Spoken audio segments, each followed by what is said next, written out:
more than 1 hour. I can't see the comments though. Oh, well, that's because you don't have the main link. Here, let me get you the. I'll send it to you real quick. Oh, we're live. Okay. Yep, I see my face. All right, well, let me send this off. I can always shave this part off in the beginning, you know, because this is. What was it? Even like 2.5 Yajis, they always start off like this. Like, am I starting? What am I starting? What's going on? You aspired to be better. Yeah. No, I mean, it's just Google Hangouts right now. I mean, this is a live show, so that's why people come for the live show, and why they watch the unedited, uncut version to get this. Right. I guess. So, what would I do to see the comments? Tab over to YouTube and just look. Yeah. Oh no, sorry, I got distracted. Okay. Yeah, I'm sending it to your Facebook right now. That's the main link. Make sure you turn the volume off on that video, so there's no. Right. So yeah. All right. Make sure you turn the volume off on the video. Okay, I'm doing that right now. Wow, that was perfect. That was perfect timing. Great timing. All right. Well, let me do the intro. Welcome to another edition of Why Come Japan. I'm your host, Mr. Radrey, where I interview creatives in or outside of Japan. This time, I can say inside Japan. Can I say that, Jason? Sure. Yeah, inside Japan, where we talk about doing creative things here. You're probably those of you who are watching the show probably are wondering why I have a very red neck. Well, it's because I was shaving and I kind of did it way too fast. So, thumbs up for rednecks. Anyway, so on my show today is Taisha Jason. But I've been in Japan too long. I'm saying Shin. Taisha Jason, also known as My Argonauts, also known as Jason's All Sumo channel. Yes, I think it's. Is that right? What are your 3 channels? You have like about 3 of them, right? Yeah, well, Taisha J, you shouldn't even mention that one. That one's it's just that's my email and like my long. That's the town I used to live in Shimane. But My Argonauts is my main channel that was for years. And then recently, most of my attention has been on my sumo channel, which is if you just type in Jason and sumo, you'll find it. Jason Sumo. Yeah. Darn, I should have retitled this episode the Jason Sumo, because I don't know. I thought Taisha. I can't even say this anymore. Taisha Jason was your handle, because I mean I went to go. Taisha Jason is my main Twitter. If people want to go at Taisha Jason, that's my life Twitter. And then I also have, of course, a Twitter devoted to sumo, which is sumo_Jason. Right. So I'm getting a lot of your videos nowadays just focus on sumo commentary. Is that right? Yeah, I spend most of my time nowadays when I'm on YouTube on my sumo channel. I rarely make videos for the My Argonauts channel anymore. I kind of lost steam on it, and I go back to it about once or twice a year now. Well, because YouTube's really evolved now, so it probably makes sense why you haven't used it, because it's not as fun as it used to be, Do you agree with that? Oh. In 2007, I started making videos. In 2008, my channel was popular. That's 10 years ago now. Mm-hmm. So, I'm sorry, but you were saying what's lost steam? I thought maybe there's a connection issue there for a minute. No, it seems like YouTube's become a different beast. I mean, I love saying this. So if you watch any of my other videos, I always say YouTube's become a different beast. But I really think it has. Yeah, I mean, it's the community aspect of it and the vlogging aspect of it is now very secondary to many other things that seem to take precedence on the channel. And but I still think it's there for you if you want to do that. I just think that now, 10 years on, it feels like everything's been done. To find a niche now where you can kind of get in and it can be your own space, and maybe you're the first person to talk about this or do something. I mean, it's what hasn't been done on YouTube at this point, Yeah, no, I mean, there's definitely the push for having higher quality videos nowadays and demanding that the more you put up on the site, the better. Yeah, definitely daily, you know, or at least 2 or 3 times a week now is almost a necessity if you want to maintain an audience. And I certainly can't vlog at that pace anymore. I just have too much else going on. Who can keep up with that? Yeah. So let me ask you something. What originally got you interested in sumo? In sumo, it's pretty oft repeated story. But basically, I moved to Japan in 2004. Wait a minute. Can I just find this out by watching one of your videos? I feel awful saying this now. No. But I mean, Okay. I've been interviewed about sumo a few times on different podcasts and whatnot. So really? I apologize to people. Wait, before you move on, I'm sorry to interrupt. Yeah. But what other podcast have you been on where you talked about sumo? I've been on ALT Insider. I've been on. Okay, I know him, James. Busan Kevin's. Busan Kevin, yeah. I've been on. I did one specifically for a sumo site called tachiai.org. Oh, okay. I think those 3 are within recent memory. Yeah. Okay, I know all of them except for the last one. Yeah. And, all right. You know, I mean, I've chatted with Give Me a Break Man. One time we did a video about, you know, sitting in a shrine. And we were about to go see sumo the next day. We talked about sumo. Yeah, I've never been on 2.5 Oyaji, those bastards. What? You've never been on the show? Oh, they're always like looking for guests sometimes. I guess you just got to get them at the right time, the right place. I always say they have rural bias. Do they? They only like people in Tokyo. But yeah, so anyway, I came to Japan in 2004.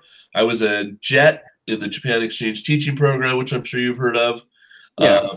I lived in very rural Shimane. I had like 5 channels on my television. This was pre-YouTube, pre-iTunes, where you could rent movies, you know, all that kind of stuff.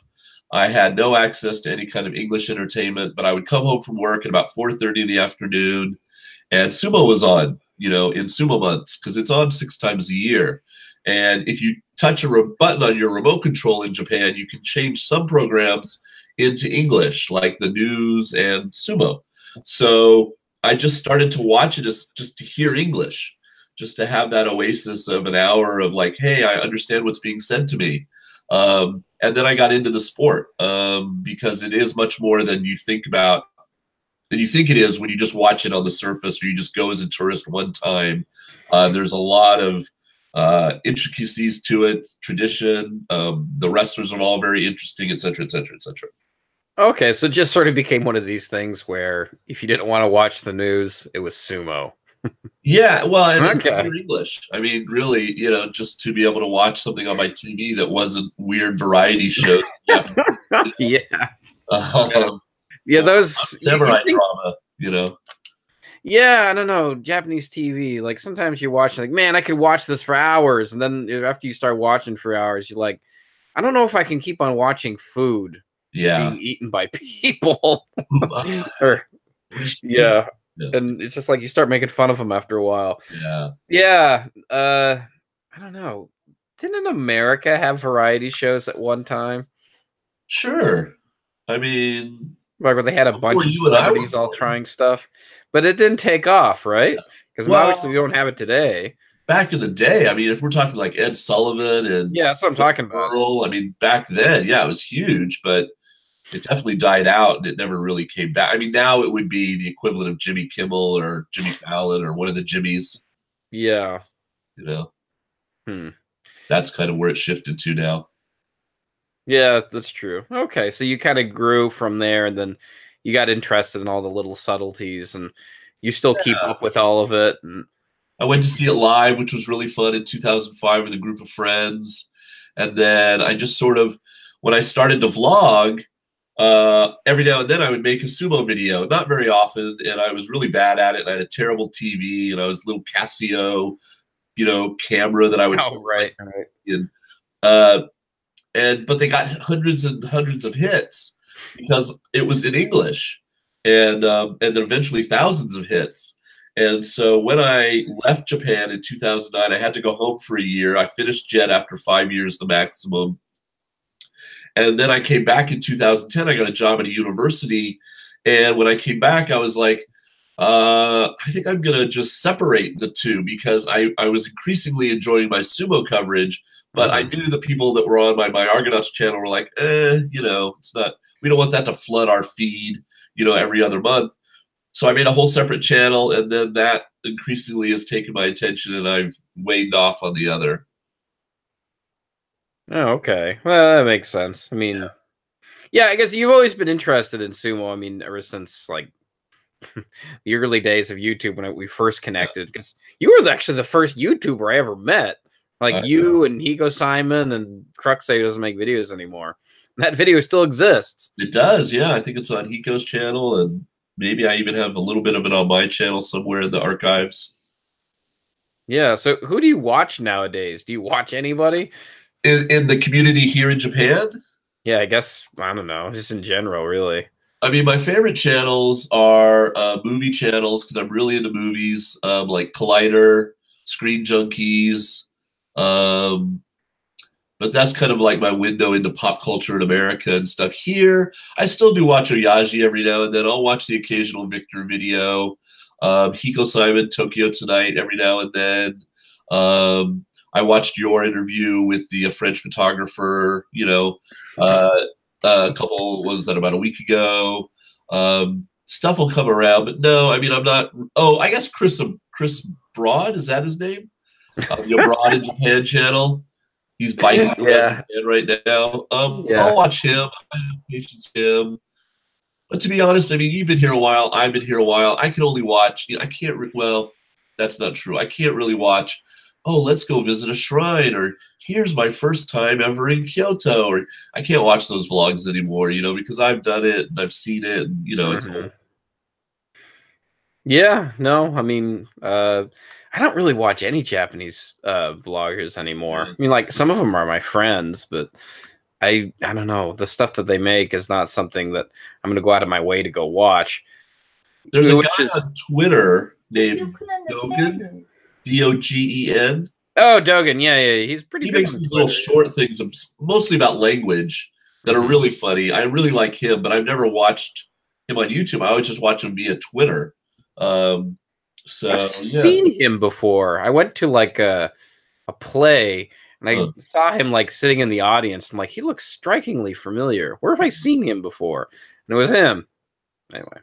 Did you say hello? No, I didn't know who it was. Oh, okay. It's like I just look at him like that guy looks so familiar, but I have no idea who it is. Yeah. Where have I seen this face before? I think if I were near Tokyo or like you in Tokyo, you're in Tokyo, right? Yeah. Yeah, I think I would go to the events, you know, the Hanan, what is it, the viewing party and the little YouTube party that they have. And I would try to be a bit more in the community, but I'm so far away from all of that. I've never been able to really get away and get to it. So, yeah, you know. Well, it seems like, I don't know. Yeah, there's nobody really I go out of my way to watch. Because it's like you were saying, everything's really competing for your attention nowadays. Yeah. Because I'm like more kind of curious, like what people want from me. I mean, like I have to ask people, like it kind of feels like teaching in a weird way. Yeah. Because sometimes, like when you're teaching and you realize your lessons just suck, and sometimes because you'll notice because like your students like won't look at you and they'll just kind of like do their own thing, or we'll start drawing cartoons or whatever, you know, and you're like, huh, okay, I gotta change this around a little bit. But I don't mind this. I don't mind sitting in front of my computer and pretending it's an audience and talking. And I don't even mind having my camera out in like the sumo arena or walking down the street and pointing it at my face and talking and saying something about where I am or whatever. But what I don't have the time for anymore, or really the patience, because they've changed the program like 3 times on me now, is to edit. I don't have time to put the vlog clips together and make a 10-minute video that's assembled of 4 or 5 different parts. And, you know, people are always on me like, Jason, explain sumo to us and put little pictures of all the wrestlers up over your shoulder so we know who they are. Blah, blah. Like, I don't have time for that stuff. You know, you have to hire an editor for that. I sit in front of my TV. I hit the button on my iPad. We watch the sumo match. I talk about it in real time. I hit click. It's off. I upload it. I label it. I'm done. You know, I mean, that's about it. But I do it 15 days in a row every day. So it's a lot of work for 2 weeks. But then I don't think about it for 6 weeks, you know, and then I come back to it, you know. And so But vlogging now, I just wouldn't have the patience to make. And I used to be a pro at iMovie. I mean, I don't know Final Cut and all those other things, but now I try to use iMovie and it just baffles me. So, really? Okay, yeah, because I've completely stepped away from iMovie and Final Cut Pro. Now I just use Adobe Premiere because that's the closest thing. Else. But even that one's it's a bit of a learning curve as well. Yeah. But well, let's talk about. So you're a university teacher now, right? I did. I came back in 2010 and taught at a university for 5 years, but I don't have a master's degree, so there's a limited amount you can ascend. And I was never going to become a full-time professor. Didn't want to spend the money on getting a master's degree. So, but my degree originally is in history. I graduated from UCSD in America with a degree in American history and a minor in Japanese studies. But, you end up teaching English because that's what you do here, right? Yeah. So a job offer came along for a school in another part of Japan, finally, that wasn't Shimane, because I taught at a university in Shimane. So had been in Shimane for 10 years. And the job was to teach history at a school where the kids are studying everything in English. And it's called the IB program, the International Baccalaureate program. It's a special high school diploma they get that lets them very easily get into college in a foreign country if that's what they choose to do. So, so I have to teach some English, of course, but I also now teach 10th, 11th, and 12th grade history, and I'm very, very happy. It's way better. It's a private school. It's a small school. But the kids, I can talk to you like I'm talking now, and they understand me. That's full on. Their English is amazing, and you don't have to slow down your English or anything. No, I mean idioms and certain hard words, especially in history. You're unpacking World War I or World War II. There's going to be lots of words, but in general, they keep up with me, and I'm very, very pleased with my position now. I wish it paid better. But maybe that'll come around. I've been there almost 3 years now, so I do get bonuses and things like that. So overall, I'm pretty happy. Right. Okay. Well, give me a little bit of a timeline of your stint here in Japan, because you originally came here as a JET, right? Right. So JET is Japan Exchange and Teaching. You graduate college, you come here and teach in a public school. Usually they either stick you in a high school or a junior high. I got stuck in a junior high. You sometimes also have to do elementary school. So I've done every level now, from elementary to university, of teaching in Japan. And yeah, so I did 5 years as a JET until 2009, went home for a year, came back in 2010. 2010 to 2016, I'm at the university. And then 2016 to now, I'm at the private school where all the kids learn everything in English. And the whole time sumo's been there, so that's been good. Yeah, I've always joked that I wanted to stay in Japan until 2020 because that's when the Olympics come. So I'll be 50 next year, so that's another kind of big thing. Yeah, I'll probably stay past 2020. I just like it here. I'm not incredibly social. I don't speak Japanese particularly great, but it's just become home, and it's very safe. It's very quiet. The people are very friendly to me. I know that sounds weird, but it's sort of true. Not that it's not friendly in America, but I hate to say it because people are like, oh, but I mean, they do treat you a little different. I'm a big guy. I look like Santa Claus sometimes, so. You ever gotten any Santa Claus jobs? I've gotten a few. Oh, yeah. I used to get paid $100 to do Santa for an hour. That's not bad. Iowa. Yeah. You Santa Claus? I'll have to send you some pictures. Obviously fake people and everything, but I've right. And I just like Japan. It's funny because I thought about it the other day. I'm like, what do I really miss about America other than, my sister and my dad? Star Wars, I guess. or the Beatles. Well, I guess the Beatles from England, but yeah. And it's really just food, you know. That and maybe the weather, you know, the no insulation, no central heating thing here, no air conditioning. Yeah, that I can't stand that stuff That either. really bothers me, but I've learned to live with it, obviously, or else I wouldn't still be here. So, well, I mean, I guess for the biggest thing for me, it's like really, it's like there's the healthcare. yeah, that's always really good, and you know, transportation is also really good. But I mean, I don't know, you're out in the countryside, so you have to like use a car out there, right? I do. I've driven since I first got here. I have a decent car. I rent it or lease it. I should have just bought one by now because I've been here so long, but you never know. So yeah, a guy actually in Shimane still leases me my car, and yeah, you know, my rent's not bad. Plus, it's a little bit subsidized by the school. I have a fairly nice place because I'm out in the boonies. So, you know, it's not near as bad as I'm sure you have to pay. That's all right. I mean, I do all right for myself. I'm not a big fan of driving, so that's why I like living here. Okay. I mean, if I really loved driving, I'd probably want to live out somewhere in the countryside. But where in America were you from?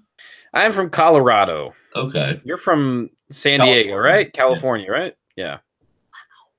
Yeah. So, yeah, you know, it's funny. I hadn't been back in 4 years. I finally went back this summer. And driving for about a day was weird because, you know, I'm used to the other side of the road. But you know, your brain clicks over and you remember. But like riding a bicycle? Sort of. God, I haven't done that in a really long time. I wonder if I still can. Well, yeah, that's kind of sometimes the same way. Like sometimes, like, oh shoot, how do I ride a bicycle again? Oh yeah, that's right. That's how you do this. Yeah. So what are you doing now that's not YouTube? How do you pay your bills? Well, I work in an international school where I teach returnee children. So you're kind of like their English is a little bit better. Yeah, I mean it's I don't have to, you know, listen to so much accented English that hurts my ears. No offense to the students, but you know, you can only listen to so much of that before you go nuts, you know. Well, I'm a homeroom teacher this year, which means nice homeroom teacher. Wow. Yeah, that I have added responsibilities, and the homeroom that I have is half the advanced program where they're all in English, and half of the kids are, you know, normal kids, and so I have a Japanese teacher that does it with me, so she covers stuff that has to happen in Nihongo. And my Japanese is okay. I joke about it, but it's okay, and you know, it's just funny though because they'll come up and try to talk to me in English and stuff, and you know the extra O at the end of words and everything, you know, just it still kind of gets to me, and I wish I could erase katakana English from existence. Yeah, right. You know. Yeah, no, I started to teach writing, which I really enjoy a lot. But I don't think the kids enjoy it as much as I do. But it's fun to like being able to figure out what it is you're doing right and what it is you're doing wrong. Yeah. And like having a YouTube audience that you can see, like I said earlier. Well, I took over a class in my university, and they're like, okay, well, there's no real rules. You can kind of teach anything.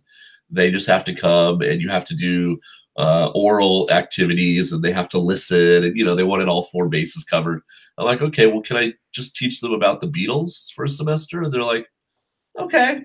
And so well, that's not bad. I just taught them the Beatles from 1962 to 1970. We just went album by album, and you know, and I did all this research, and they'd have to do presentations on like, okay, it's 1966. The Beatles brought out Revolver, and this is what's going on in the rest of the world, or this is my favorite Beatles album because, and they would have to do group projects and everything, and some of the kids really got into it. I get emails every now and then. Like I just got an email about a year ago from a girl. She's like, Paul McCartney's coming back for a concert. I want to go see him. I love your class and blah blah. Yeah, I heard about that. It's fun, you know. You can take sometimes your interests and dovetail them in with your teaching.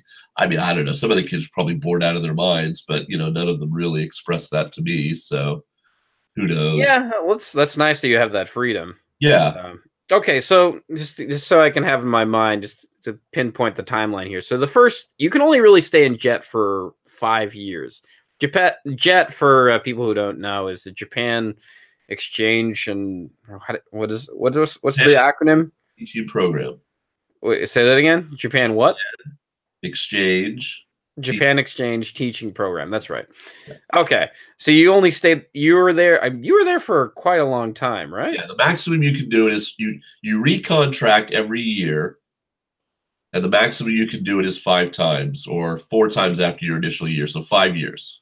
Okay, you're basically, it's like an ALT job where you have to show up. ALT job, yeah. And where you stay in the homeroom, where you get.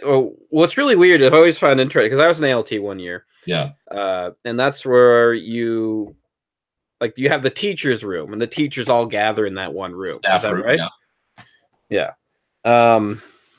You have a desk in the staff room, and you have a desk in the staff room, and junior high had about 400 kids. So there was 4 homerooms per grade level, 4 7th grade, 4 8th grade, 4 9th grade. So that's 12 English classes potentially you could go to a day, but obviously there's only 6 periods or whatever in the day. So you'd probably get asked to 3 or 4 a day, have a couple off periods where you could rest or prep or whatever. And then I also had to leave my junior high once or twice a week and go to an elementary school, where I would do, at first, I would do anywhere from 1st grade all the way up to 6th grade. And there's however many of those there are. And then Japan kind of changed its focus, and they were like, we really just want to focus on 5th and 6th graders learning English. We're going to give them a book, and we want them to be prepared for junior high, and blah, blah, blah. So they really said no more 1 through 4 my last couple years, just do 5th and 6th graders. And so I had 5 elementary schools, ranging in size from one school that had 11 children in it, the whole school, all the way up to schools with 200 or 300 kids. Because this is rural Shimane, so I mean the birth rate is really probably way lower than some other, because everybody in Shimane is really old. Okay, so for our listeners / watchers out there, where is Shimane again? Shimane is on the main island of Honshu. And you kind of got Tokyo, and then you get to Nagoya, Osaka, and Kobe, and then you're coming down, and Hiroshima-ken's on the inside. On the outside of the island, on the Sea of Japan side near Korea, is Shimane-ken. Oh, okay, all right, just I knew it was somewhere near Hiroshima, so just reconfirm that. Okay, so you went to several schools. You weren't just at one. Right. Then after 3 years, they used to have an old system where you had to become an ALT in only elementary schools. You had to take a test. You had to be able to speak Japanese. And they would just use you. I mean, just really use you. You'd run around and do like 20 elementary schools in the whole place you were living in or whatever. But they changed that system in the October of my 3rd year. And so when I recontracted, I was able just to stay at my junior high. So I was one of the very first ALTs to ever do 5 years in a row at the same school. And then they added a school. And so at the end, I had 2 junior highs and 7 elementaries. Okay. Yeah. It was a lot of fun. I loved it. The kids were awesome. They're in that age where they haven't been beaten down by the system as much. They're still Genki, and yet they're starting to be a little bit more mature. And by the time they get to 9th grade, you kind of have a conversation without, it involving a concho or something like that. And but they were just so much fun. And I loved sports day, and I loved the school spirit and Bunkasai and culture festival, and really being part of the school. You did elementary or middle school? I did middle school was my main area, and then they would ship me off to elementary on a day-by-day basis as needed. Okay, so you're saying that middle school kids were the ones that Yeah, middle school kids were really cool. Yeah, that's what I did too. Yeah. When I was working for a company named Max Seed at the time, partnered with, you probably know of them, Interact. Oh, yes. Yeah. Okay, so you stayed at Jet doing that for about 5 years, and then your stint for that was over, and then you went back over to California, right, to San Diego, and then you had a chance to get a university job. Is that correct? Right. So a girl I knew in Jet, the previous year, she had left Jet and gotten a job at this university in a city called Hamada in Shimane, which is even more rural than the city I was in before. And she was going back to Canada, and she's like, "Hey, I'm leaving in at the end of summer in like September. Were you interested in taking over the job? It involves working in this sort of language lab center, and then you would also be teaching some English classes because you don't have a master's degree. And then combined, you get your benefits, you get your health care and everything, and then you get a salary for this and salary for teaching." And I'm like, sure. So I had gone back in March after I'd left Jet the following March to go to graduation and say goodbye to some of my kids. They really wanted me to come back and see them. So I did, and I went to Sumo in Osaka. And then I went for an interview, and I really liked the campus and the lady that ran it, and they hired me. Oh, so wait a minute. You got this job while in Japan. No, I moved back to America. I moved back to America in the summer of 2009. Okay. And then I went back in March of 2010 to go to graduation because kids in Japan schools graduate in March. Right.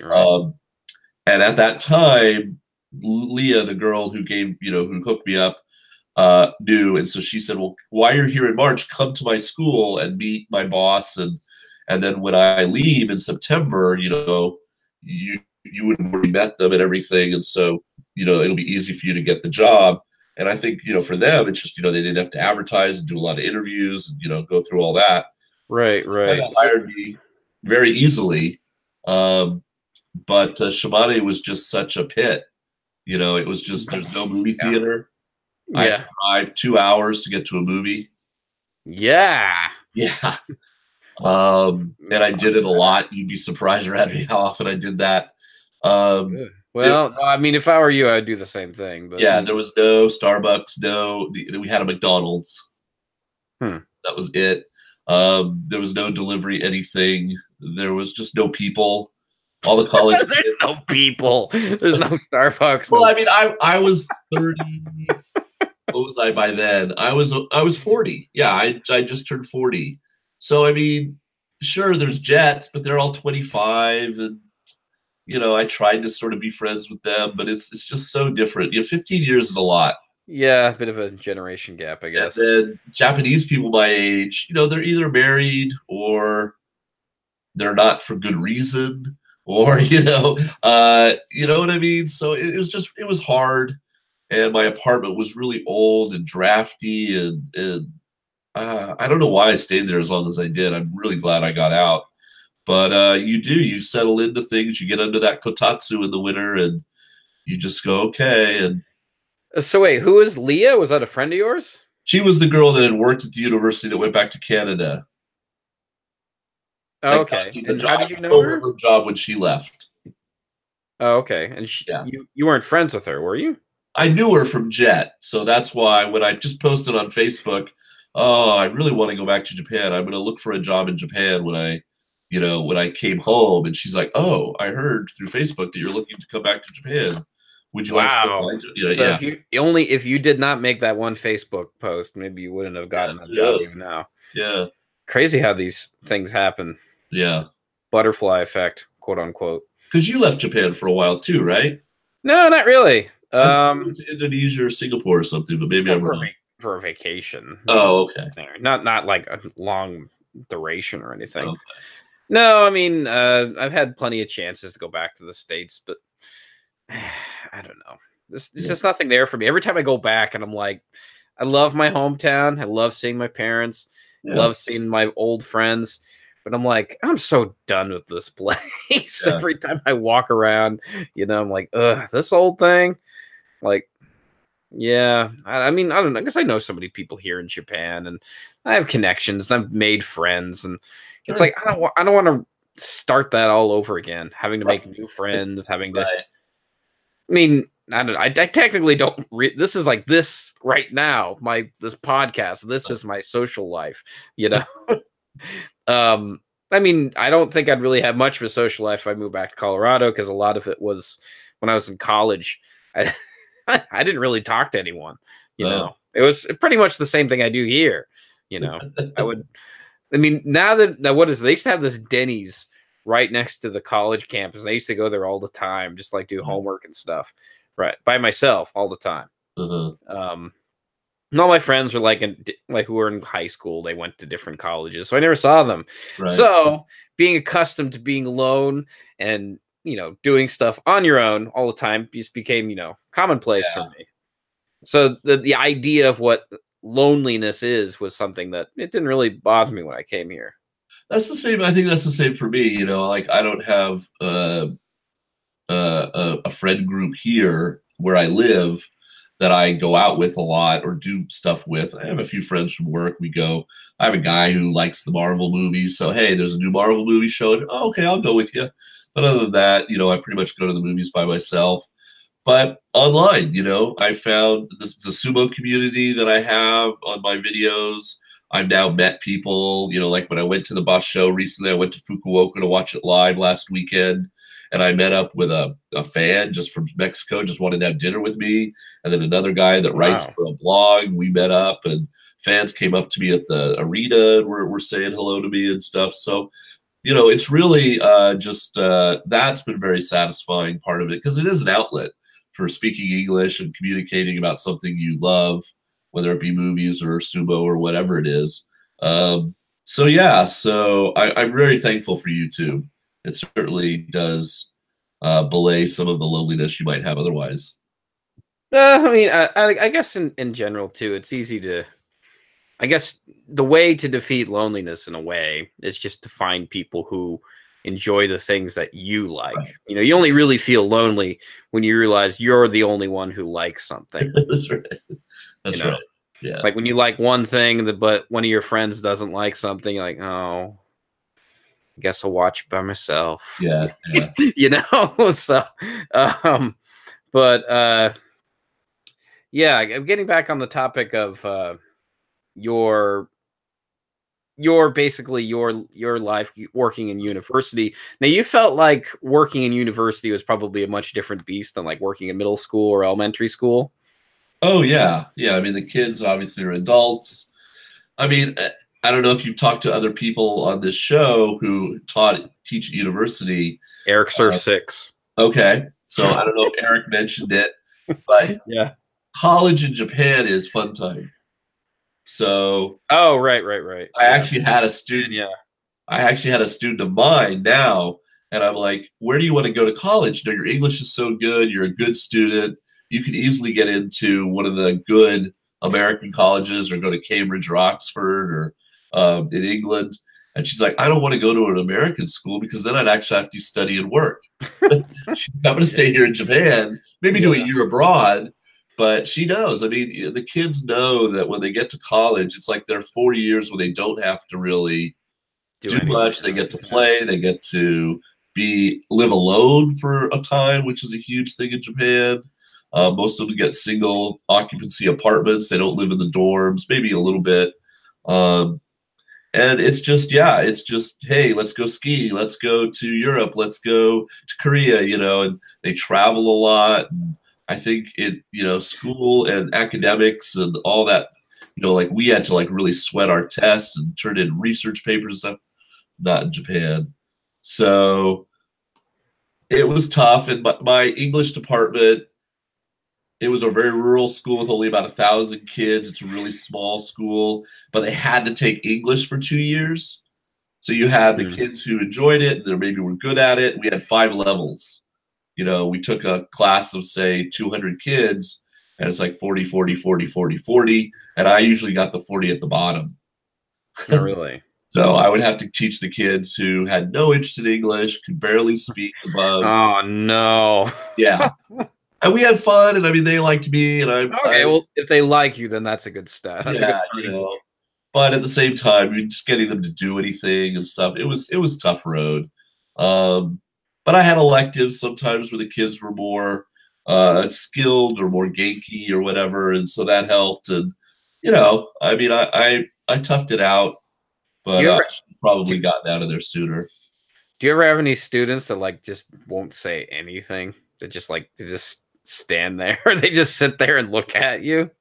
Not so much. I would sometimes. Okay, well that's good. Then that's a step above. Yeah, if the class was small enough, I would go around and I would kind of call on each one. And sometimes they would just look at me, and you could tell like they'd been out the night before, or they were still a little hungover or whatever. and they would just give me that look, and I'm just like, okay, we'll pass. We'll come back to you. And so, yeah, and then you go to the next person, and so fine. Again, the huge cosmic importance of them answering that one question at that one moment is so infinitesimally small that it didn't bother me that they couldn't answer that one time. Right. Well, I mean, with some of these kids, I mean, well, you get to know more about their lives and who they are as people by asking them questions, right? Sure.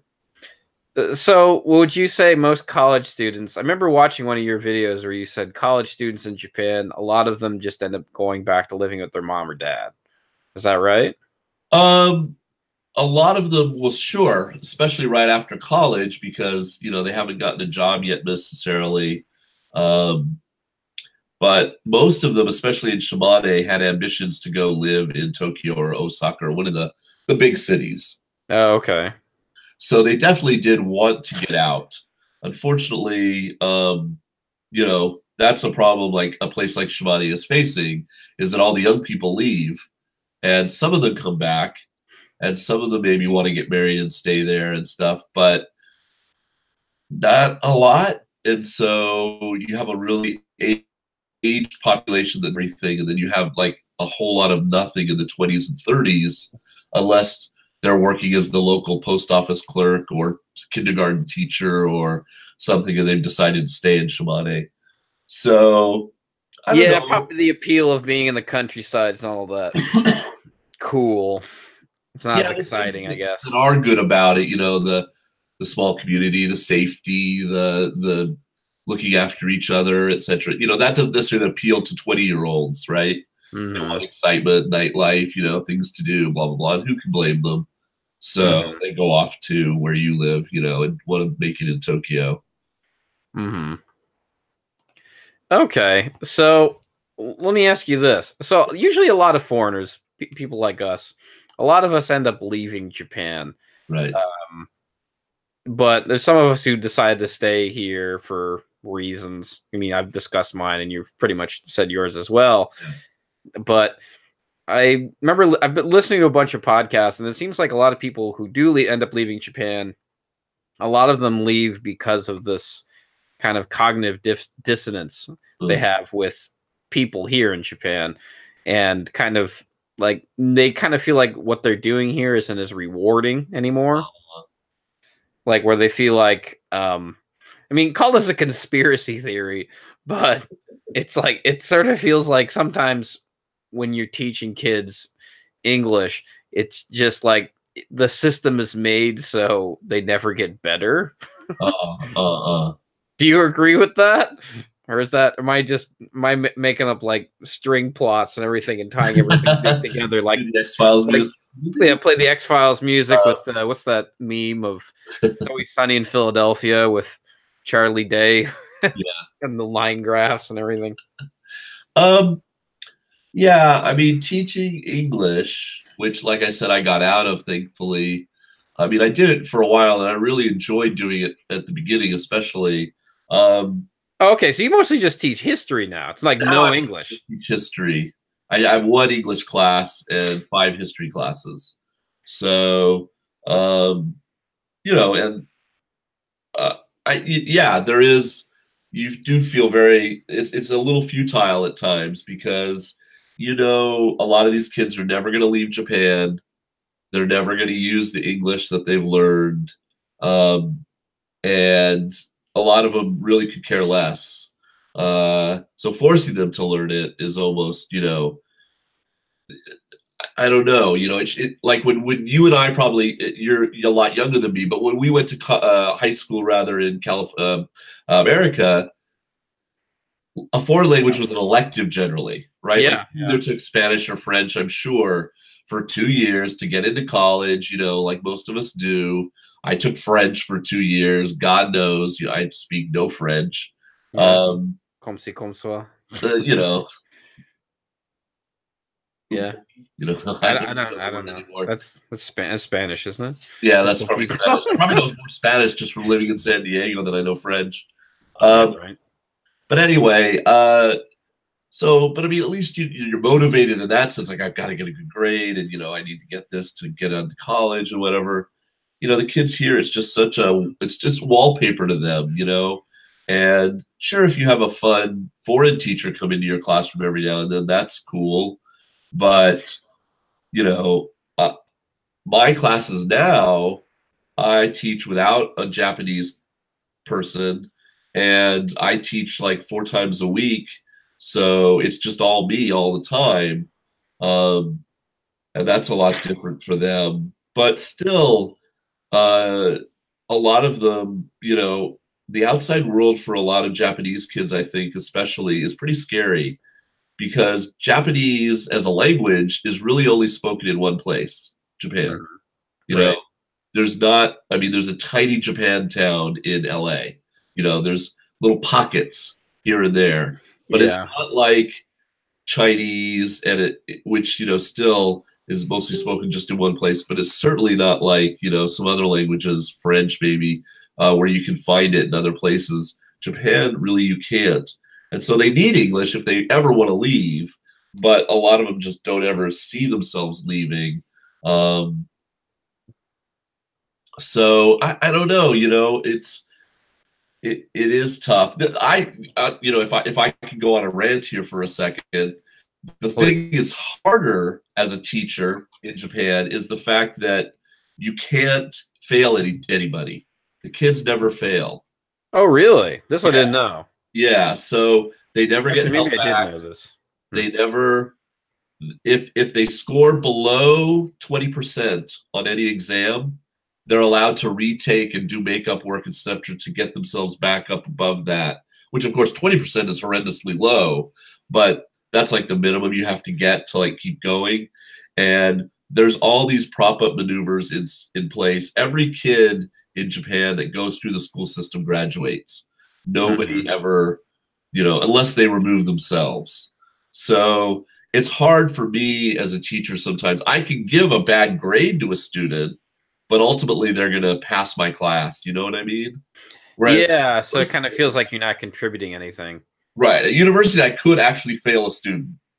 Right. But even that required paperwork and interviews, and I really had to be like, they just never showed up, and they never did any work, and so they're getting an F. And it feels like nothing amounts to anything, right? But in regular school, in high school and junior high, that doesn't happen. The kids are so looked after and coddled, and they know, that there's no consequence, and there's no detention and after school this or whatever, and that's hard. It's hard from a disciplinary aspect, and it's hard from a hey, if you don't do this, this is going to happen to you aspect. Consequences. And that's worse, So what do you do when you have a student that's just like the worst student ever? You just kind of just have to deal with it? Yeah, you kind of have to work around it. I have a student now who, he just doesn't do homework, and he just doesn't participate in class very much. And, we keep him after school sometimes and say, okay, now you've got to do your homework now from 5 to 5:30, and you don't get to go home yet. And he'll do that. But it's like he gets like between 30 and 50% on most of his tests, type of thing. And it's just like, well, okay, but it's a private school and they want his money. So, they wanted to keep going to our school. And so he's going to pass. He's going to get to go, to the next grade. And then, it's like passing the buck. Well, okay, well, this new homeroom teacher and these new teachers will have to deal with him. What can I say? I don't. Well, it's not my decision. It's not my preference. But yeah. Well, let me ask you this. I mean, being here in Tokyo, since like 2009, it's now 2018. I've seen way more foreigners, like just as tourists, coming here. Sure. Excuse me.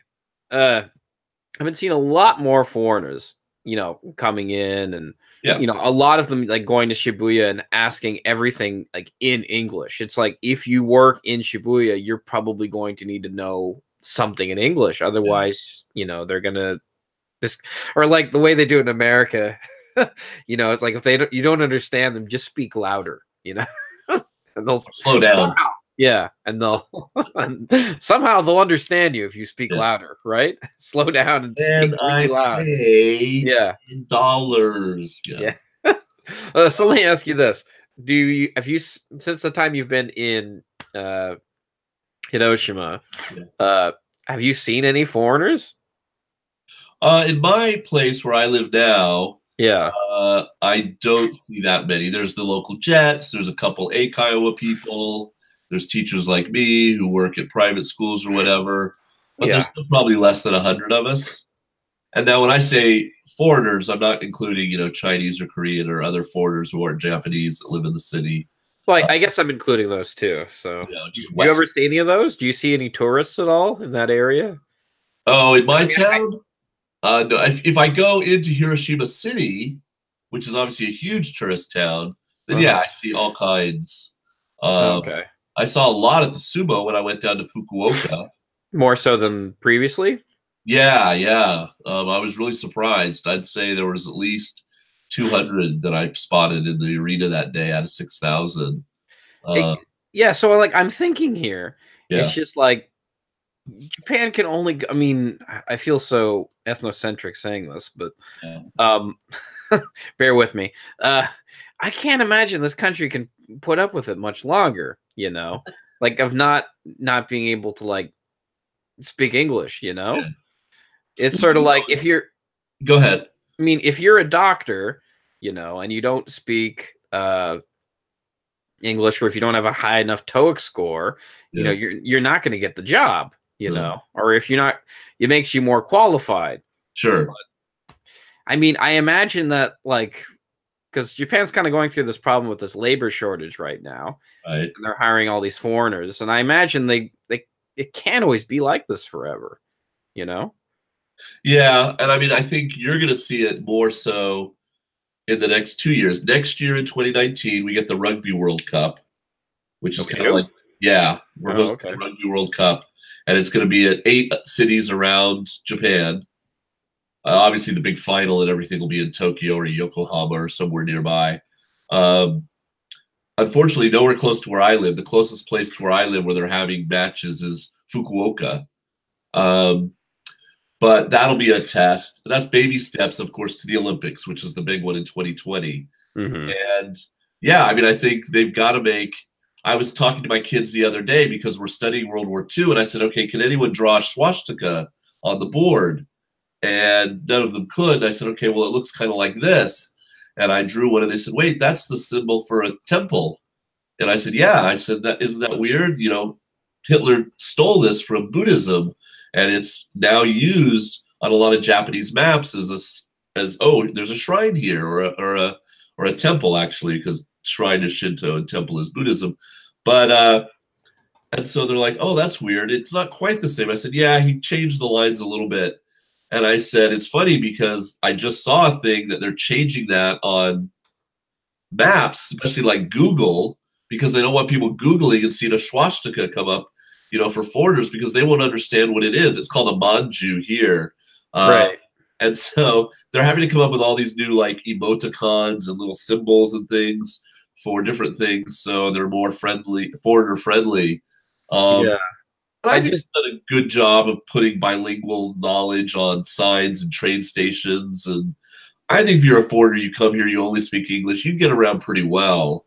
But of course, you're going to get into that cab where the cab driver's 67 and looks at you like you're from, you know, Africa, because he's not understanding a single word you say. But nowadays, you can hand him your phone and say, oh, here is where I need to go. And, you know, I mean, it's so different than it was maybe 10 or 15 years ago. Yeah. So, you know, I hope. It feels like the walls are closing in, you know? I think one of the things that's interesting is somebody like Naomi Osaka. Do you know who she is? Yeah, the tennis player, right? Right. She doesn't speak any Japanese. Right. she claims, she fights. No, she plays for Japan. She's not in Game of Thrones, Jason. Come on. So she, hey, she can fight for Japan. Fight for Japan if she wants. Yeah, so she just has the the connection of the one parent's from there, but she's never really lived here. She doesn't speak the language. She doesn't look very Japanese. Let's be honest. And so whether the Japanese people will embrace her, there was a recent Miss Universe who was half Japanese, and there was a big kerfuffle. Oh, does she look Japanese enough to represent Japan? Right. I saw that, and other things like that. And there's a Olympic runner who's really good, who if you just looked at him, he's a black guy, but he's not. He's half black, half Japanese, and he's on the relay team that won the first medal from Japan, and so on and so forth. So as that starts to happen and the Japanese start to be a little less strict, I guess I want to say, about who is and who isn't Japanese, I think you'll start to see a relaxation in the culture in general. But you must have said this to your friends before, especially when you've gone back to America, and they'll be like, "Oh, how's life in Japan?" or whatever. I know for me, like, I go about my day here, and I almost never see a foreigner other than at work. The other foreign teachers. Right. So when I look out of my eyeballs at everybody around me, and they're all the same, they're all Japanese, right? 98.9% of them. You just forget sometimes that you are not, Right. That you don't feel your otherness because you're just walking around, getting your groceries, going to the movies, going to McDonald's, whatever you're doing.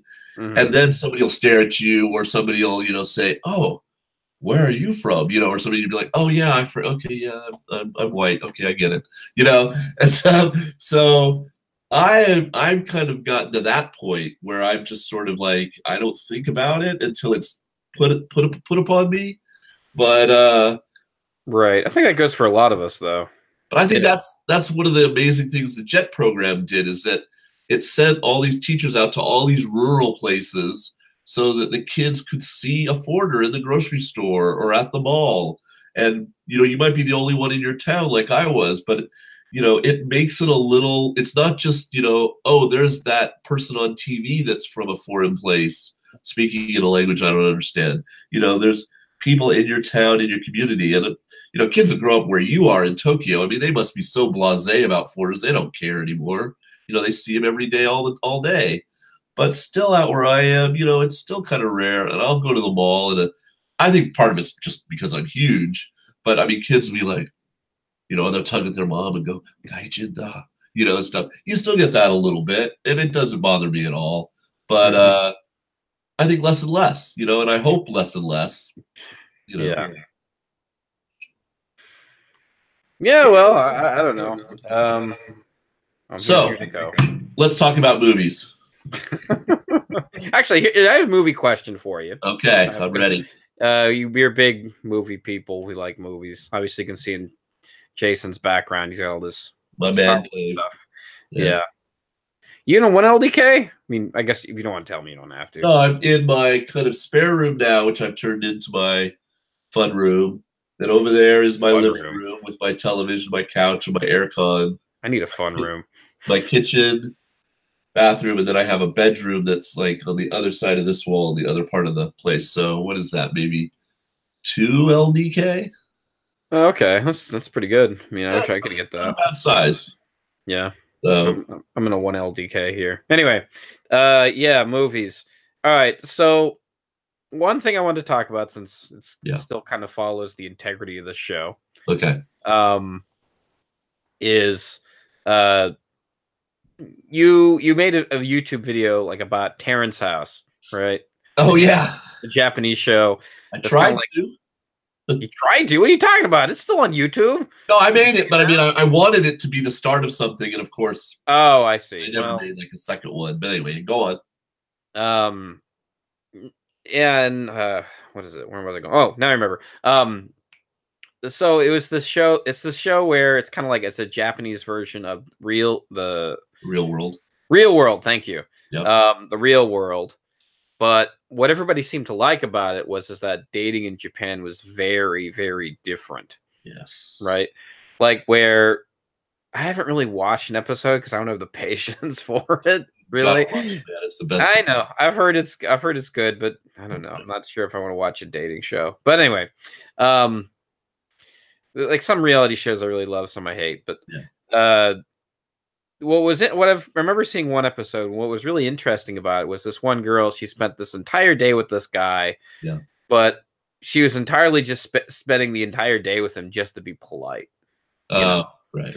And it seems so weird because I mean, like opposed to like American culture where, you're just kind of everything's kind of vague and ambiguous, at first because you're friends and you have this kind of tension between the two of you, and then one thing goes to another, and and then you hook up. But there, it was more sort of about, I don't know. Help me fill in the blank here, Jason. How would you compare the two? Well, yeah. First of all, it's that level that you see as a foreigner between when you meet somebody and there's the yoroshikus and the hajimemashite's and all the bowing and everything. Kids, and I mean I call them kids, but they're early 20s, young adults really are like that in Japan. When they meet each other, they're still very sort of tenuous with each other and polite, and they will call each other by maybe their first name or something. But there's not a lot of shared housing in Japan. There's not a lot of, we all grew up with having a roommate at some point in our lives if you live in America. But here in Japan, that's not so common. So putting 6 people together in a house to live together, especially when they didn't choose to do that like as friends and then go rent somewhere together, they're meeting each other. It's really weird. They're very formal. And then that starts to break down a little bit. Then maybe somebody's attracted to somebody else. But it takes forever for them to like make any move or do anything. Yeah. I mean, just even to like kiss or hold hands. I mean, hold hands. You might as well be fucking. I mean, it's just like it's so crazy to me. But I am so obsessed with it. I love that show. It's on Netflix. If you're watching, watch it on Netflix. You can turn on the subtitles. And I think it's on every Monday or Tuesday. Now, here in Japan, I think we're ahead of where they are in the rest of the world. But still, I've watched 3 seasons now, and I just love it. Because I mean, this is like the only show I can think of where it kind of caught the attention of like international viewers. Yeah, and I think mostly the only reason I think why it kind of caught on was because people were unaware about how different dating was here in Japan. Yeah, the dating ritual is definitely, and I mean, it's weird because some of them go to the house looking for love, and it's like, really? I mean, there's 3 boys and 3 girls at all times. That's never, the balance is always kept. If a boy leaves, another boy replaces him, a girl leaves, girl. So it's like, you've got 3 people to choose from, and you're random, and you're hoping you find love. I just don't even get that. But okay, I mean, is it that hard to meet people in Tokyo or whatever? But yeah, it's interesting when they talk about how many boyfriends they've had or if they've never had the experience, and yada yada, and it's just, it must be really tough. I mean, like at my school, the kids still separate along gender lines a huge amount. There's no school dances or anything like that where they can socialize with each other. It's really, you're not supposed to like have a boyfriend or girlfriend at Japanese school. The girls are not allowed to wear makeup or jewelry. The boys are not allowed to put mousse in their hair. There's all these silly rules. And of course, they're wearing school uniform. So there's no kind of, individuality that way in the way they dress or whatever. So I think it's college, it's college really when they break out and they start to have boyfriends and girlfriends and more interesting relationships with each other. But it's really pushed off until they're 18. And even then, I think some of them just don't, they couldn't be bothered, Yeah. Oh, then dokusai, having a girlfriend or boyfriend, oh, it costs me money, or, this or that, or, oh, I'd rather be playing PlayStation or building my Gundam model or whatever. So it's just fascinating when they are in this situation and you see the steps they go through, and yeah, I am totally absorbed in it. Plus, for me, I just like it because it's like young people speaking. It's great practice for me listening to Japanese, and but the thing that makes it, and the thing that I think would appeal to you, because you're snarky, is the Screen Lords. Some website calls them Screen Lords. So there's these 5 kind of Tarentos, and they interrupt the show twice every show. And right. They're watching the show, and then they make comments for 2 or 3 minutes. And 2 of them are comedians, 2 of them are like ladies who have, and then there's like an actor who's a cute boy or whatever for the young people. But they're really funny, and they have really interesting observations about the show, and they, make fun of the characters on the show and whatever, and then they say, well, what they think is going to happen next. That, to me, makes the show. I mean, it's just so funny and interesting, their reaction to what's going on, that, yeah, it's just so unlike any kind of American reality show. You should give it a shot, man. Yeah, no, I mean, I will at some point in time. Yeah. When I realize I want something competing for my eyeballs, or when something's not competing for my eyeballs. Yeah, I think more Netflix. I would watch more Japanese shows if they were subtitled, but I have Netflix Japan, whatever that is, and almost every Japanese show I click on, they don't bother to subtitle it, but this show did.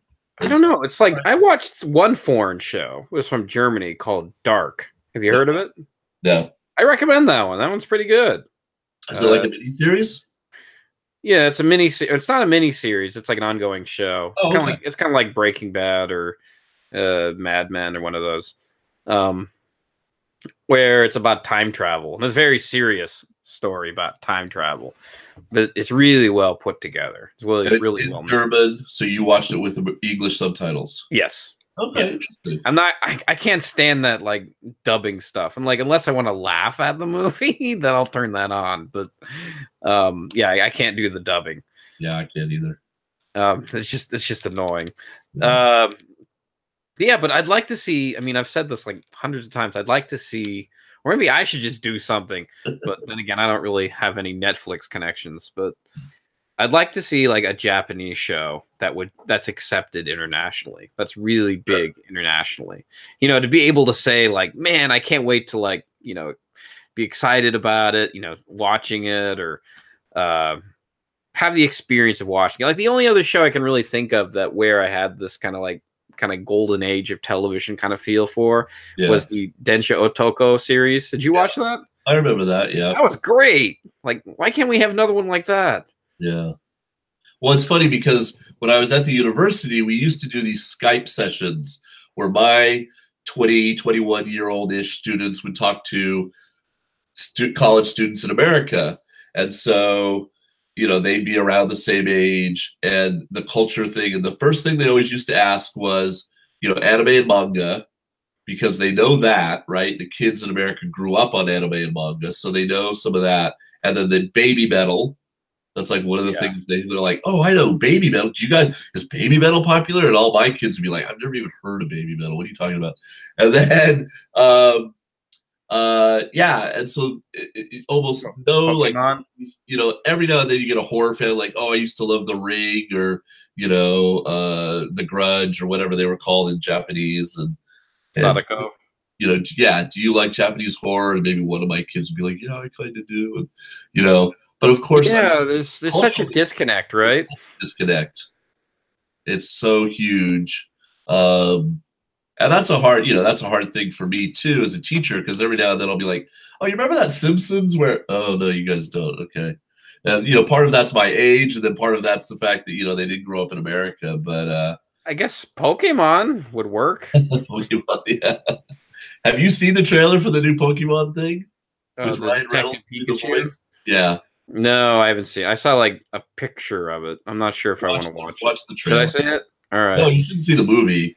I mean, well, that's up to you, but just watch the trailer. Okay.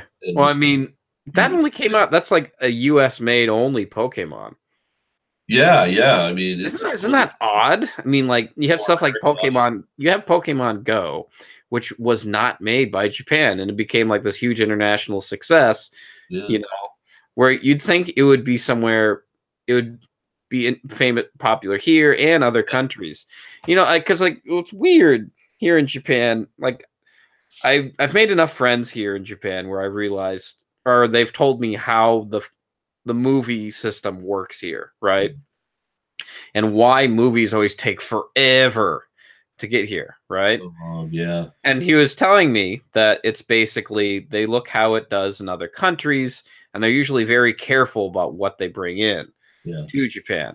Because one is they don't want to they want their domestic market to be big, right? Sure. And so they also yeah, and they also want to make sure that it makes the money that it's going to make. They don't like this, you know, unpredictability of it, which is frustrating for us, you know, because like when something comes out, you want it now, you know, you don't want to wait 3 months or 5 months, you know? No, I mean, I think an interesting thing, you know, is every now and then there'll be a movie. Like my absolute favorite movie from about 2 years ago now, I think, was called Kubo and the Two Strings. Did you have Oh, right. Yeah. I love that movie. Couldn't wait to talk to Japanese friends about like, oh, it's about Japanese culture. Look at all these cool things. It's animation, but it's not. It's stop motion, blah, blah. And it never like came out here. It like took forever. And finally I was at the video store because we still have those in Japan. And I saw I saw the cover, you know, with Japanese, and I'm like, oh, okay, well, obviously it just never came to my local theater at all. And it's now on DVD, you know, here to rent. So I'm going to show it to some of my kids for Christmas, you know, in Japanese with subtitles. Or no, in English with Japanese subtitles, sorry, because the original movie is in English. Right. But yeah, so every now and then it's weird when a product like Pikachu or Kubo is made by Americans, but obviously there was that recent Wes Anderson film about Islands of Dogs or whatever, that it reflects back upon their culture and what they think of it. But yeah, I mean, the biggest movie in the box office last weekend in Japan was the Freddie Mercury movie. I mean, oh, was it?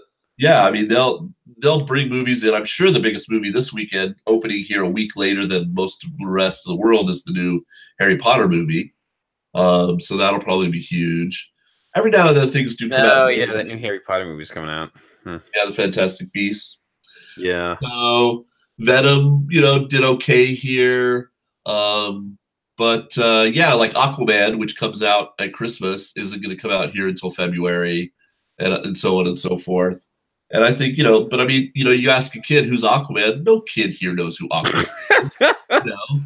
Remember when you wore an Aquaman t-shirt and be like, what a nerd. Yeah, you and know. Now you wear an Aquaman shirt and like, oh man, that's so vintage. Where'd you get that? I try to talk to my kids about, like, Stan Lee just passed away.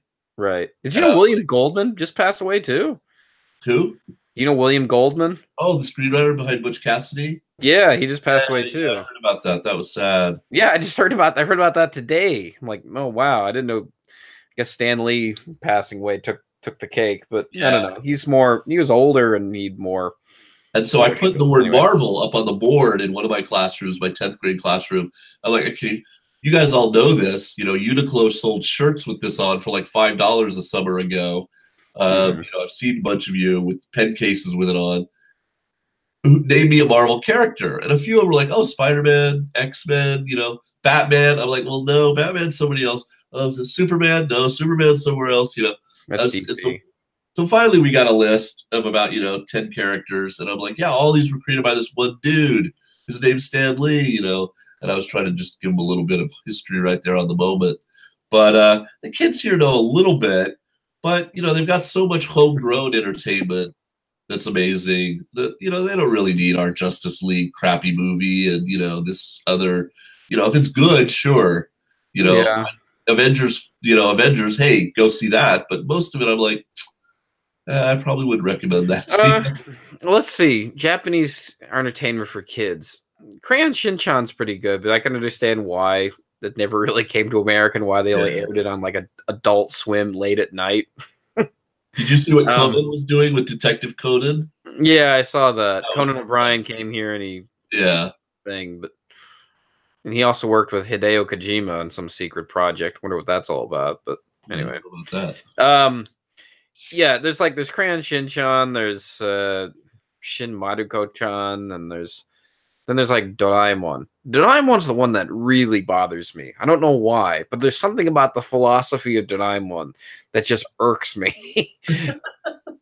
Like, it really bothers me. Like, this kind of like this idea that a kid, in order to like have a better life, is like essentially the philosophy is you should be a futurist. You know, you should expect that the future will have something that'll take care of you. You're like, yeah, that is true, but it's like supposedly we've cured baldness, right? But do you know how much that costs? Yeah. To cure baldness, you know, it's like I'm having a little bit of a receding hairline, but I'm not going to the the doctors to like take care of any of that. Well, it's true. It's like, to me, the creepy one is Ampanman. Oh yeah, Ampanman doesn't bother me. That one's okay. Like taking chunks of his thing. Here, eat me. I don't quite get that one. But yeah, One Piece and Naruto and all these things that were huge for a while, they come and go. And well, I mean, there's a lot of them that have had like a long mainstays. I mean, like One Piece is like from the 90s, and Mario's been since like 80s, and I guess Mario's more of a video game.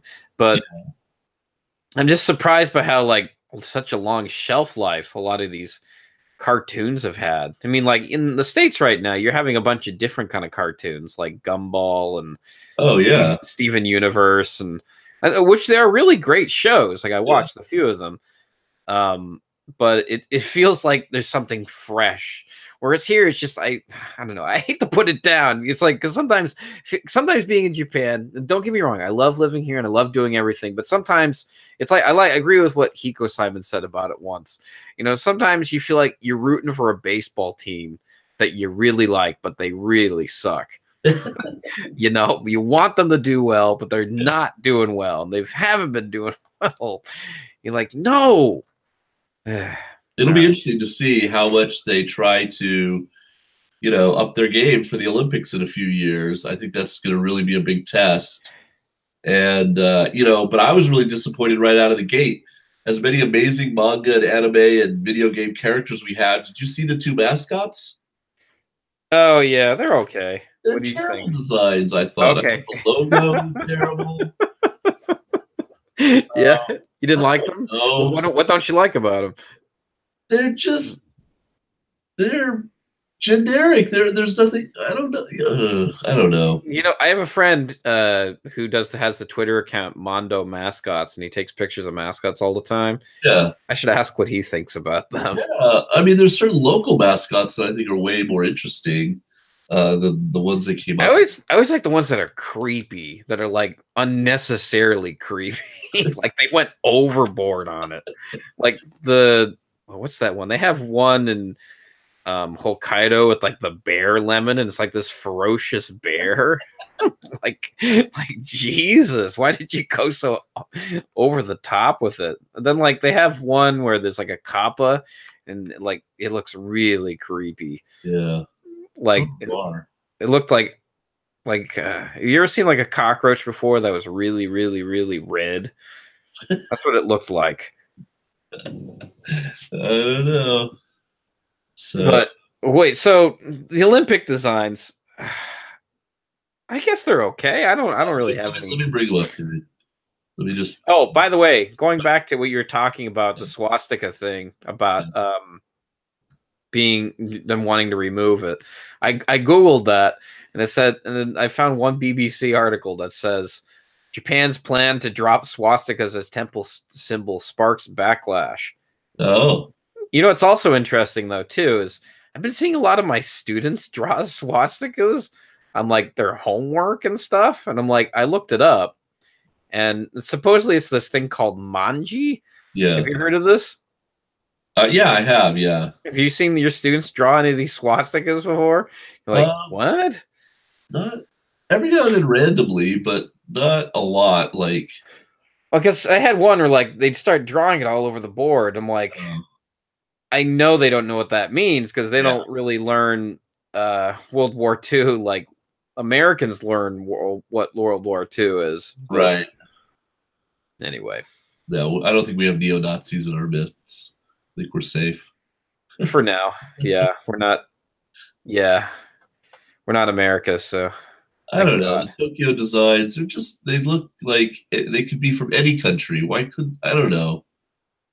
I guess they're kind of cute. I don't know. I don't hate them. I'll tell you what I do hate. Yeah. I do hate I hate the logo for the Olympics. It looks like a lobster bib. Yeah, yeah. I mean, that was another thing. There was like all these cool designs floating around with sakura blossoms or this or that woven into the theme. And yeah, they go with this like checkered black and white, lobster bib. Remember that one they had before that? They had the one where there was like the copy. Oh, the guy who stole it from another. The guy who stole it from some theater or something. Oh God, that one was like the worst design I've ever seen in my life. It was really awful. What was it? I love the guy's explanation. Let me read it here, just about what that explanation was. It's hilarious because I cringed so hard when I read that. Let me see if I can find it here. All right. In the meantime, while I'm looking for this, while we wrap this podcast up, because we're over an hour now. So, all right. Okay. sorry to keep you for so long. No, it's all right. I got the day off. It was a national holiday today in Japan. It was their basically Labor Day. So they're supposed to, of course, give thanks for people who labor. And but I miss Thanksgiving. If you talk about one American holiday I really miss, turkey, gravy, stuffing. Man, you just don't get that in Japan. Yeah, no, that's true. Yeah, I guess this is the Thanksgiving edition episode. Yeah. That's how you can date this. I'm actually really behind in editing up my episodes for the podcast for Apple Podcasts. So if anybody's been wondering this, no, I mean, yeah, I know you probably don't care because you're probably not avidly waiting. I don't think anybody really is, but maybe they are. Who knows? I'll plug stuff while you look up things. So if you're interested in sumo at all, the Basho is happening right now. Probably maybe not before Radrey puts this up, but if you watched live, it's finishes on Sunday. And we should have a brand new winner that's never won before because the top ranked guys are out of the tournament. So Komusubi is currently in the lead. That's the 4th highest rank. And an Ozeki could win. That's the 2nd highest rank. But you can go over to Jason's in Japan or just type in Jason Sumo on YouTube and you can watch sumo in English on my channel. I just passed 30,000 subscribers, so I'm really happy about that. It's really caught on and become very popular. My Argonauts is still, there's a lot of fun videos there, especially if you are interested in the JET program. I spent a lot of time making videos about becoming a JET, what you need to do to prepare to become one. Then if you do get to be one, what do you have to prepare to come to live in Japan? The information's a little old, but some of it's very evergreen about, what you should bring and blah, blah, blah, and how the interview goes and whatnot. So, I recommend that if you're interested in the Japan teaching program at all. And sumo on the Sumo channel. Okay, there's my plugs. All right, I found it after some searching. All right, oh, man, I'm already starting to cringe just like reading some of it. Oh, Jesus. All right, so I know this is horrible for an audio show. I probably should have some video, but I'll just explain it. Okay. Nobody knows what the logo looks like. I know, Jason, you know what it looks like. I know right? what it looks like, yeah. All right, so what it looks like, it's a big black bar in the center of the logo, and then there's a little red dot. Not a little red. I mean, like a relatively big sized dot. Yeah. On the right, and then in the 2 corners there is like an arrow sign. There's like one that's gold and one that's silver. Yeah. And then on the bottom it says Tokyo 2020. And it just looks, you just look at, you're like, what? I don't know. It's just like, it's shapes. Welcome to Tokyo 2020, the shapes design. Anyway, so the designer's name is Kenjiro Sano, who supposedly copied lots of designs. And his explanation for the design as reads, the black color of the central column represents diversity, the combination of all colors. The shape of the circle represents an inclusive world in which everyone accepts each other. The red circle represents the power of every beating heart. Ah! I can't. It looked like a T. It was supposed to look like a T for Tokyo. And the red is obviously the rising sun, flag. It was just bad though. It was. Oh, I'm so glad they got rid of it. Yeah, this is okay. Yeah, let's move on because this is bad podcast. All right. Let's see. What can we expect for the future of you and your channels on YouTube? My Argonauts, I usually do a year-end thing where I take the newspaper and I talk about the big domestic news stories of the year and the big international stories as voted on by Japanese readers, so you kind of get a perspective on what's important for Japan. And that I usually do every year. I keep that up. And then the Japan, the Sumo channel, Sumo's every odd-numbered month. So right now it's the 11th month, so we have Sumo. 12th month, December, no Sumo, but it'll be back in January. And it's for a 15-day tournament, so it's pretty long. But you watch it every day. People really get into it, I think, that way because you can just sit there and eat your Cheerios every morning with Sumo for 2 weeks. And I don't know. For me, I really want to go to see Sumo in Tokyo and maybe come and knock on your door in May of next year. That's kind of like my plan. I've never seen it.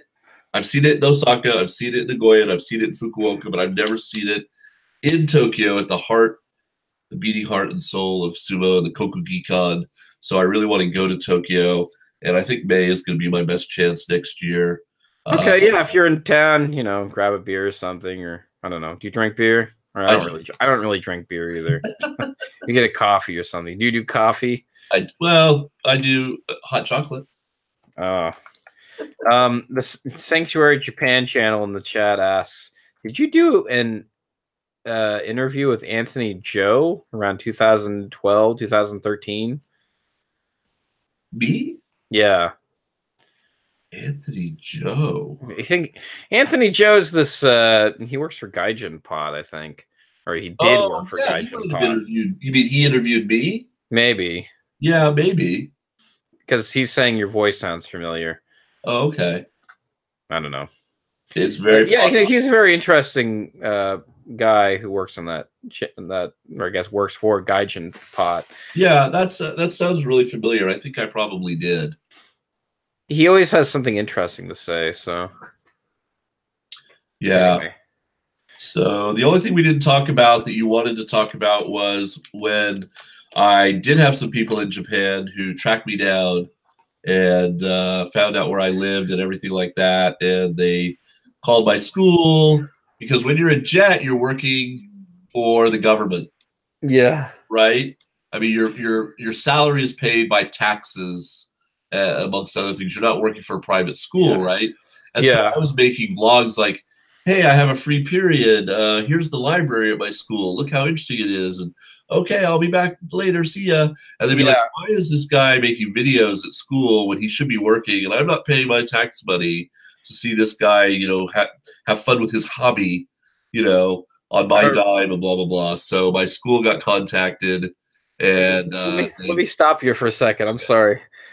Just for a little setup. So what Jason's talking about here is probably a lot of people who don't know Jason, who are a fan of this show. Yeah. I was talking to Jason off the record about how a little while ago, probably a lot of people know him from, he got in a lot of trouble. Or no, did you get in a lot of trouble? I don't know. From filming. Okay, why don't you just keep setting up? Anyway. Oh, yeah. So I was very open at that time when I was in Jet and I was making vlogs about exactly where I lived. I mean, I live in this town called Taisha. Here's my apartment. You could have come definitely and found me, no problem. But I definitely said, the city I lived in, the schools I worked at. So it was no problem for Japanese people who don't like foreigners and want us to leave, or, were upset with what I was doing or whatever, to just call up the Board of Education and say, look, I don't like this guy doing this. And so they took me aside one day, my principal, and they're like, So you have this YouTube channel where you talk about school and stuff. Well, yeah, you can't really do that anymore. And so it really put a, you know, it was really tough. And then, but that's what turned me around. And then, like, the next month, I was like, you know what? I'll just talk about being a jet in my apartment, and I'll make vlogs about, like, the interview and the application and the process and what to pack and what you have to bring. And I made this whole series, and that ended up being way more popular even than my vlogs that I was doing at the school. So it turned out to be a good thing. But yeah, people can find you. Especially if you're a foreigner, a Western foreigner in Japan. There's not many people named Jason Harris that live in Japan, let's face it. So, yeah. I wish more people would find me. Yeah. They find me for the wrong reasons usually. Yeah. But you know, as much as you get positive feedback and stuff, there's always going to be those people who don't want us here. And by us, I mean, you know, non-Japanese, and they can, you know, they can call and, yeah, make noise. And what can you do? What can you do? Just say it's 2018. Yeah. Get used to it, dude. Yeah. It's like, I mean, I hate to break it to you, but wait, Jason, are you baby boomer or are you Generation X? No, I was born in 1969, so I'm definitely not baby boomer. Yeah, maybe Generation X. That'd be fine. Okay. I grew up in the 80s. All right. Well, then then I can talk crap about baby boomers then. Okay. All right. I mean, it's going to be so weird growing up because my generation, I'm going to be the last generation that knows the transition from what life was like before having a cell phone, right, and having a Google, or having Google, or having the internet. You know, it's like when nobody had internet. So it's going to be weird being one of the last analog people. But well, it's like the kids I teach. I mean, they've you know, they were all born after the year 2000, and you know, none of them know anything before. Yeah, you just had everything was right there, instant at your fingertips. You know, all information, all knowledge. Yeah. So yeah, that's a real problem we're having nowadays. It's just like we have so much knowledge that we don't even know what's true anymore. I literally had to explain to my kids the other day what an encyclopedia was. Oh boy. Like, oh, is that like Wikipedia? And I'm like, well, that's where they got the word. But this is what it was. This is how I used to do research when I had to write a paper and I had to get out my cane and tell them to get off my lawn. And, you know, I mean, I feel like such an old man when I do these things, but it's true. I mean, they just don't understand at all what it used to be like, you know, before now, you know, the digital age. So, well, yeah, I mean, what's kind of scary for me, though, is just that it's like there's going to have to be some sort of digital literacy nowadays, you know, because, like, I mean, not to bring politics into this, but I mean, like, there is lots of fake news nowadays. Oh, yeah. And, like, you have to really kind of shift through it and understand what is true and what's not. Well, especially in my particular, I mean, I teach history. So it's always about like, okay, let's look at your source, you know, is it a primary source, a secondary source? How can you know it's true? How do you trust it? Blah, blah, blah, blah, blah, blah, blah. And yeah, I mean, all the kids at my school, because it's a private school and they're a little bit wealthy, they all have tablets, then they get laptops in high school. And so, yeah, we're all about that, but it's still, you know, they would spend all day on YouTube if they could. I mean, the kids nowadays, none of them watch TV. It's all YouTube, 24/7. It's, you know, I think TV as we know it is dying to a certain extent, but at the same time, it's going through this renaissance because there's all these outlets for good TV, and you have so much great TV on, you can't watch it all. You know, there's just too much. Yeah, well, I don't know. We'll see what happens, I guess. Yeah. All right. Well, I guess I'll end it here. Is that okay with you? That is quite fine. Thank you for everybody that watched. Yeah, hold on. I guess I got to do the outro. Okay. All right, this was a live recording on YouTube. I hopefully you enjoyed. Be sure to, you know, push my buttons. Not, you know, not to make me angry. Push the right buttons in the right place. I'm going to be evasive, you know, see if anybody understands what that means. Because, you know, if you're on the internet, you should know what the right buttons are by now. Yes. Next week on the show is what's his name? Phoenix 787. It's going to be our first live show. We're not. This is our first live. What am I saying? It's going to be our first show that's not on my sofa. Let me put it that way. It's going to be through. It's going to be through OBS. I tried to do a interview with my parents through OBS. That was a nightmare, and it didn't work. But hopefully, I'm going to be going to his Ginza hub. This is going to be on a Saturday. We're going to test equipment there because he wants to really test out his space. So stay tuned for that. It'll be live. It'll hopefully look more like a real show and less like Google Hangouts. So, and until then, I'm Radrey. I'm Jason. See ya. See ya. Bye.